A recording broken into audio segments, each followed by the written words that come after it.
Syederalun, sebanyak 10 migran Rohingya yang menempati penampungan di bekas kantor imigrasi Loksmawe Desa Uleblang Mane, Kecamatan Blangmangat, dilaporkan kembali kabur pada Rabu 28 Desember 2022.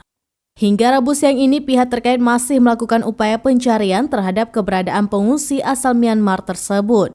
Sesuai informasi yang dihimpun seramnews.com, 10 Rohingya yang kabur itu terdiri dari 3 orang wanita dan 7 pria. Kapolres Loksmawe AKBP Hengki Ismanto membenarkan adanya 10 Rohingya yang kembali kabur dari penampungan bekas kantor imigrasi Loksmawe. Dijelaskan Kapolres, sekitar pukul 11 waktu Indonesia bagian Barat, seperti biasa pihak keamanan di lokasi penampungan melaksanakan patroli dan pengecekan.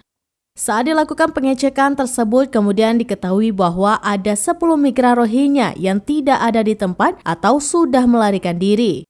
Selanjutnya dilakukan pencarian di seputaran gedung bekas imigrasi kota Loksmawe tersebut. Namun lagi-lagi juga masih belum ditemukan keberadaan para pengungsi etnis Rohingya tersebut. Untuk diketahui, migran Rohingya yang kabur dari bekas kantor imigrasi Loksmawe sudah terjadi beberapa kali. Rinciannya pada tanggal 13 Desember 2022, jumlah Rohingya yang kabur sebanyak 23 orang.